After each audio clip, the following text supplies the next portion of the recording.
faly miarabantsika rehetra indray ny tenako a mbola ny ambassadeur-ny Israely ihany miaraka amintsika le viteny itia fampianarana larana fafilo moa zany ty larana faharoa ambin'ny folo indray le fampianarantsika ny amin'izao an'izao izay mitondra ny lohateny hoe tsy izy mihitsy ny krismasy fa fampianarana ny démonie zany ho avy mihitsy moa zao ny krismasy zay mandeha maneran-tany ny fankalazana an'izany dia anomeanao indray ny fanaporofona fa io ataonao dia tena manaporofo fa tena avy any amin'ny devoly ianao ary zanaka devoly ny zanaka devoly rehetra dia mbola manao an'io ary izy tsy te halala fa zay voalahatra kosa ny amin'ny fiainana tsy mety manao an'io intsony ary izay no mampiariary ny olona tena mitady an'Andriamanitra marina sy ny tsy mitady azy araora ny fampianarana tsy izy mihitsy ny krismasy fa tena mampianarany devoly mihitsy mampianarany démonie nefa nareo zao dia anao krismasy zany ny porofo fa tena olona mpiady mpanohitra ny dada iavana reo sy ahosoa menara ny porofo voalohany aloha ny krismasy dia voalaza fa teraka zany zanak'Andriamanitra zany zay aloha fa samy many anara moa fa fa tsy izy le Jesosy dia rimba dia fa tsy izy mpampanotanareo iny dia fa anareo raha mbola hipetraka ihany nareo araka amin'ny boky any ampiaratanareo azy nareo vakiana Korinthianina voalohany tena voalohany izy iny de cor tsara fa za rehefa manadino an'izy dia efa ela be tsy nampianatra an'izany efa isa-taona vao mampianatra izy dia adinoko hatrany le izy dia tsy maintsy voatery miverina ketsika le mamaky Korinthianina faharoa toko fahadimy andimy toko fahaenina izy teo ila izy riry Korinthianina fahafiry andininy fahaenina ambin'ny folo sy ny fahafito ambin'ny folo izay Korinthianina faharoa toko fahadimy andininy fahaenina ambin'ny folo sy ny fahafito ambin'ny folo voilà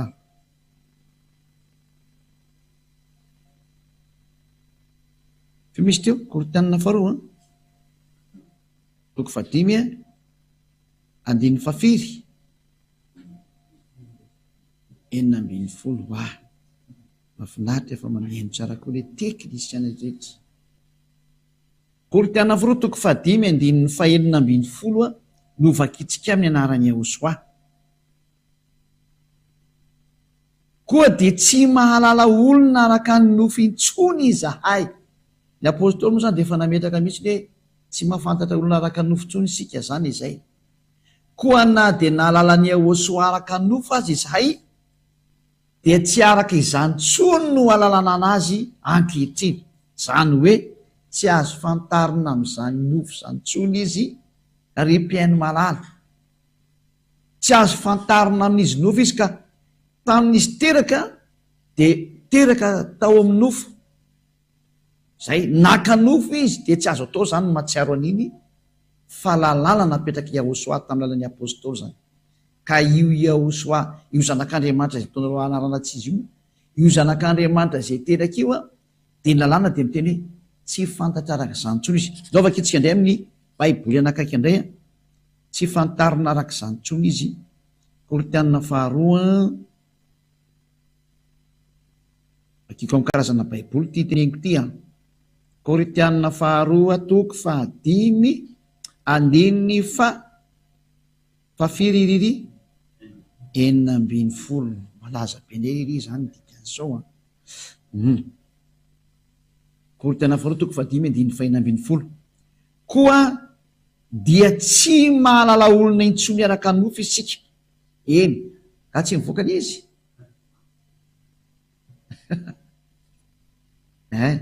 enina dia nafantatra ny Ahosoa araka ny nofo azy isika ankehitriny dia tsy fantatsika araka izany intsony izy tsy azo fantarina araka izany intsony Ahosoa io tsy azo fantarina intsony izy araka ny nofony ka i Ahosoa teraka iny dia teraka araka ny nofo izy ny dikany mazava tsy azo fantarina intsony zany dikan'izay tsy azo fantarina zany iny naterahany tsy azo ankalazainy satria iny nofo iny inona ny antony nofo tahiny zay no jerevantsika fa neo vakitsika amin'ny teny frantsay reo izy sao dia mba manafaingana koa ny fampalalanao anazy l izy a 2 Corinthiens chapitre 5 verset 16 voilà. Ainsi dès maintenant nous ne connaissons personne selon la chair. Tsy mahafantatry olona araka ny nofo tsony tsika, tsy haitsika tsony zany. Et si nous avons connu Yahushua selon la chair, maintenant nous ne le connaissons plus de cette manière. Non, non, non. On ne connaît plus Yahushua de cette manière ou de cette façon. C'est-à-dire, on ne connaît plus Yahushua selon la chair. Tsy azo fantarina araka ny nofontsony Yahushua. Amin'ny anglisy hoe don't do that. Aza manao an'izany intsony. Never do that. Tsy mety tsony manao an'izany ozy ny anglisy. Zay zany mba lefalefatsika zayko. Manomboka mandeha koa ny motamony ambasadaoko izy raha mandeha ny ampitan-dranomasina any dia tsy maintsy lefalefatsikelikely ihany izy e. Ho fandraisan-dahatra ny olona ny amin'ny krismasy hoe tena aza manao n'intsony fa vetavetana mahatsiraviny eo ataona io voararany apôstôly didiny tompo io. Korinthianina voalohany a 14:37 noka avakitsika ndray zay Korinthianina voalohany 14:37 aoko fantany tsara fa didiny tompo miteny zay nomeny anareo. Korinthianina voalohany 14:37 zany. Korinthianina voalohany 14:37 raha misy manao azo mpaminany na mana ny fanahy dia aoko fantany tsara fa didiny Yahushua zay rehetra nysoratako anareo. Ka reny teny nomenanao reny zany avy any amin'ny Yahushua reny fa tsy ny foriporonina. Ka tsy teny ny apôstôly ny teteny an'izany. Non, non, non. Ny teny navoakanay izy ny apôstôly dia didiny Yahushua nomenanay mihitsy hoe tsy azonareo atao tsony ny mahafantatra za teraka. Satria Yahushua teraka iny dia nofo iny. Hébreu 2:14 nofo iny teraka iny ka le nofo mihitsy ny tsy ekeny Yahushua ho ankalazany intsony na omena zay anaovanao anazy ihany hoe ho ankalazainao na tsy haiko hoe nanaovanao fotoam-pivavahana ho fahatsiarovana. Non, non e non. Zay ny antony tsy anaovana fankalazana anniversaire atao amin'ny Yahushua satria maninona iny nofo iny nofota iny rehefa avy eo dia lasa ohatrany hoe mankalaza ota zany ianao dia tsy mety ilay izy. Lovakitsika raha saotra masina Hébreu 2:14 lovakitsika amin'ny anaran'ny Yahushua. Hébreu 2:14 koa satria manana nofo aman-drany zaza dia mba naka an'izany koa izy mandringanany amin'ny fahafatesana dia ilay manana ny fanjaka ny fahafatesana dia ny devoly. Zay dia zany teny Andriamanitra dia milaza mihitsy hoe koa ny zaza manana nofo aman-drany dia mba naka an'izany koa Yahushua mandringanany amin'ny fahafatesana dia ilay manana ny fanjaka ny fahafatesana dia ny devoly. Zay zany hoe Yahushua zany dia mba naka nofo koa izy. Lasa teraka atao amin'ny nofo izy zany lasa nofo zany Yahushua. Izy niteraka iny zany nofo nanomboka atao amin'izy nofo jusk'izy maty nofo iny tsy azo ankalazaina mihitsy ny vaninandro io satria vaninandro nofo. Inona mahatonga ny apôstôly ny teny azay ary nanino Yahushua namoaka an'io lalàna io fa ny tena napetraka amintsika ilay izy satria iny nofo iny dia nofo ota daholo iny. Fa rehefa nitsangana tamaty Yahushua vao tsisy ota intsony ny nofony. Nofo vaovao iny nofo ny lanitry iny ilay tena tsy mety maty avy any amin'ny lanitry iny tena vatana hafa mihitsy iny. Fa raha vao nanomboka tamin'izy teraka juska hatramin'izy teo amin'ny azo fijaliana izy maty teo iny nofo ota daholo iny dia tsy azo ankalazaina. Aiza misy an'iny daholo fa kikika indray tsy tadidiko Romanina 8 ndray fa manizy ela sy diso Romanina 9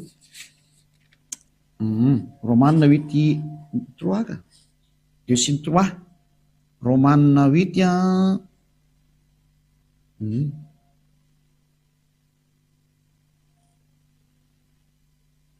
Romanina 8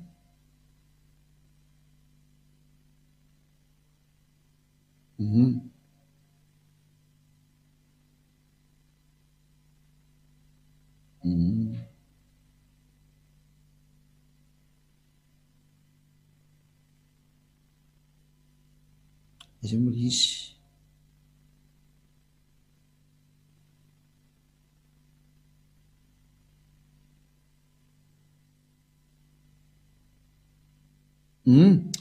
Romanina toko fahavalo andihan'ny fahatelo no vakitsika de toizatsika miandin'ny fahatelo de fampy zay. Satria zay tsy vitany lalàna noho izy tsy nanan-kery azo nofo de vitan'Andriamanitra taminany rany zany natao amin'ny endriky ny nofom-pahotana. Rehefa ny rany zany io zanan'io de naka ny endriky ny nofom-pahotana.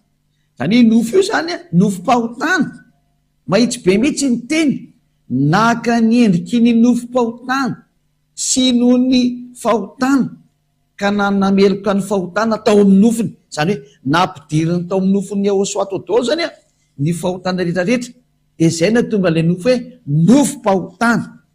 Ka nofom-pahotana ny nofony Ahosoana no Kristy teraka Jesosy Kristy amin'ny fijaliana, de zay ny antony tsy ankalazana an'ireo mihitsy satria nofom-pahotana io. Rehefa kitsika amin'ny teny protestanta katolika moa ny teny an'izy zany. Protestanta reo no fakitsika Romanina efa aleo zany le akanjo eto aty amin'ny lahady sy amin'ny sabotsy zay akanjo namboarinareo zany aleo aty amin'ny Ahoso am'izay no entina tsy le hoe hiderana le tena marina am'izay le tena izy le manala amin'ny fahotana, tsy le hoe entina ho anazy am'izay. Lasa mampalely be le akanjo tsy hita hoe atao ahoana izy nefany efa ambany vidiny ihany. Taraiky be kozy nareo ianao vao niteny tsisy taraiky zany fa tsy verangely izy eto aty amin'ny Ahosoa. Fa miara anao faly be tena aty amin'ny Andriamanitra marina mitondra an'izany zavatra zany tsara be nge zany. Romanina 8:3 fa izay tsy hainy lalàna satria ny nofony nalemy azy de vitan'Andriamanitra tamin'izy niraka ny zanany naka ny endriky ny nofo ota.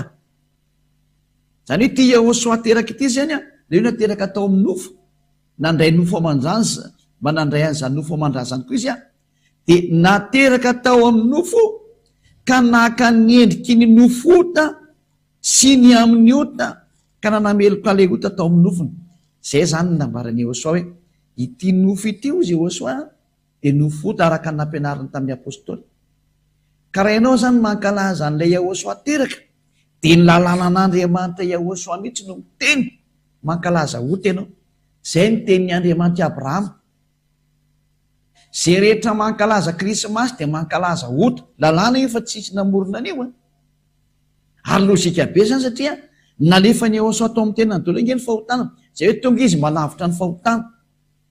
De zay fahotana rehetra nalefa tao anatin'ny nofony io de sy tiany intsony io mankalaza iny satria noentiny io daholo ny nofo. Ka raha mankalaza an'le nofony ianao izy teraka de mankalaza an'le nofo ota ianao dikan'izay. Kanefa raha vao mankalaza nofo ota ianao de mitovy amin'ny mankalaza ota de mankalaza devoly ny hafarany. Jereo tokoa izy moa zany misokatra rehefa tonga ny andron'ny Krismasy, bara daholo no misokatra. Mampalely be fa rehefa tonga ny andron'ny fifidianana midy daholo no mibara. Zany hoe le fifidianana zany no mahafantatra an'Andriamanitra nefa rehefa Krismasy tsisy mahafantatra an'Andriamanitra fa lasa devoly zany mibahana be amin'izany sary zany. Mampalahelo nge le fihetsika, mampalahelo. Ka ny teny zany de mahitsy be hoe tsy mety intsony no manao Krismasy satria mankalaza an'izany zanak'Andriamanitra teraka zany fa fa tsy zanak'Andriamanitra raha teo. Fa de nisy nefa fandikan-dalàna mihitsy teto anareo ty satria mankalaza nofo ota nareo de mankalaza ota nareo mankalaza devoly ny hafarany. Tsy ekeny Ahosoa mihitsy manao io sary io. Teraka izy fa tsy niteny izy hoe ankalaza io fahateraka io. Tsy teny zany mihitsy izy raha ny atao amin'ny Ahosoa de tsisy mihitsy zany. Fa ny fanafahana fahotana zany tena ankalaza anato Ahosoa fansangana tamaty foana ny derina sy ankalaza anato ary membonahitra foana de zao fanafahana ny fahotana ny olombelona zao zany ny tena izy zany. Ka nafaka tamin'ny fahotana de izy nitsangana tamin'ny maty ny nafaka an'iny, rava ny fahafatesana, rava ny ota. De zao atao tao fanjakany Ahosoa zao. Fa tsy azo atao mihitsy mankalaza ny nofo ota nanomboka teo amin'ny azo fijaliana no hatrany amin'ny naterahana. Tsy azo atao mankalaza n'iny fotoana iny. satria nofota daholo iny rehetrarehetra iny zay. De zay ny antony tsy azo atao ntsony atao amin'ny Josoa ny mankalaza ny verset satria nofota iny. Fa raha misy eo ankalazainao reo azy te ankalaza ary azo atao tsara mihitsy izy a ho famesamboninatany daday avasy Josoa no ny afanafananao atao amin'ny Josoa ny resahako dia ianao natao batisa. Iny ny vaninandro goavana ho anao iny satria tamin'ny ianao natao batisa iny a nanomboka teo ianao le afaka tamin'ny fahotana olo vaovao a zany no mendrika ankalazaina amin'izay zany. Iny ny vaninandro goavana iny ary iny tena azonao tena naovana fety be amin'izay itiavanao anazy na nasanao fokon'olona na vahoaka tsy fantatry olona masianao amin'izany mety be mihitsy satria tena andro lehibe ho anao iny satria lasa olom-baovao ianao. Zay zany fa de mifarana teo ny teniko fa tsy lava be moa ty fampianarana anankiray ty fa fohy de fohy a fa tena hatrany de nivendikanina no meko anao hoe tsy azo atao io fa mankalaza ho tenao ny tena marina. Efa ny alany Josoa io fa tsy afaka etenako io nge fa tsy voaka anazy ka izy mihitsy nyteny hoe tsy mety io. Amaly anazy ianao zany. Rehefa mamaly ianao zany de iny ny proof fa tena devoly ianao. Satria izy tompony ara miteny hoe tsy mety io sary ohatra nofotana io ataonao io ankalazainao io e. De tsy azo tsika tsarovana araka izany tsony izy. Mazava be ny tenin'ny apôstôly teo hoe tsy azo tsarovana araka izany. Tsy mety ny mahatsiaro an'io, tsy mety ny mankalaza an'io, io izy teraka io. Tsy mety io. Zay moa tonga anaty teny anao hoe tongava mikaty maso fa iny tena mety satria izy mitsangana mihitsy no memboninahitra sy ankalazaina de nisoko vitany. Izy efa nitsangana no memboninahitra hoe navita izy e. Vita famonjena izy e. Zay zany fa de mirasoanao za ho tonga sainy. Aza mety manao krismasy tsony fa tsy izy io. Aza manaraka ny lohan'ireo mpitondra fivavahana efa manipy anao any amin'ny elo io, mbola ho tsipy ny fanipiro indray anao zao. Fa de be zao no atsipy any amin'ny elo amin'io fotoanan'ny krismasy io moa hiazakazaka ny daolo indray rehetrarehetra ho atsipy any amin'ny elo satria de hiditra any amin'ny fandikan-dalàna indray ary de ho ataony iny e. Tena ho ataony mihitsy tsy mivakilao izy. Fa ianao zay mandeha kosa ka tonga saina tsaroa fa fitiavana zao teniny Elia zao manarahany Elia. Aleo tsotsotso azy tsotsotso fa ianao mba mivily lalana amin'izay maro sarera amin'izay a ndao naraka ny Elia. Mifarana ny teniko a toka fa ho tonga saina ianao na ianao zany teny zany ary tsy hitanao an'izany krismasy antsoa satria tena ny devoly zany hevitra zany. Ary mankalaza devoly nareo amin'ny hevitra io satria ota io ankalazainareo izy io Josoa. Zay no mahatonga ny apôstôly hoe tsy azo atao tsony zany, tsy fantatsika tsony zany zavatra zany. Soatra masina tena tsy fantatsika tsony zany, tsy ataotsika tsony zany nefa ianao mbola manao ihany. Mpandika lalàna inge ianao e. Zany no mahadevoly ny devoly, mpandika lalàna. Zay no mampanota anao de mba tongava saina. Miraso anao tonga saina hivavaka tsika. Sotra dada malay hafany amin'izany teny zany. Mba tena ho tonga saina tokoa nge ny olona mandeha zao fampianarana zao. Fa tena mampalahelo no mahazo ny olombelona. Tena voafitaka mihitsy. Dado. Elia mangataka hatrany ary tena mangataka mafy dia mafy mihitsy hoe. Irao ny fanahy masina andresy lahatra olo. Manirana nyty izao tontolo izao eto amin'ity tany ity. Aoka ny fanahy masina izay mahay mandresy lahatra ny hafa firenena. Mahay ny fiteny maro samihafa avy any aminao. Andresy lahatra ny olona iverenany hitodika any aminao amin'izao fampianarana izao. Ho resenao lahatra mihitsy izay voantsonao dada Iavasy Josoa anatona ny Elia. Dado, mihaino ny fangatahany Elia mandrakariva ianao. Ampio Elia vitany asany hatramin'ny fanany ampiferina ny olona ho any aminao. Sorapetraka dada malalo. Fa ihaino ahy ianao tena mbola ihaino mandrakariva ianao. Amin'ny anaranao Josoa anao sy mivavaka izany. Halleluja. Amen. Dia izay indray ny fiarahantsika tamin'ny fampianarana mirary soatsiketra samota ino soary tonga saintsika hiverina amin'ilay tena tompony teny sy ny fampianarana dada Maria Iavasy Josoa zay. Ilay ny teny hoe aza manota intsony. Dia samota ino soa ho amin'ny fampianarana manaraka indray mandra-peona indray aza.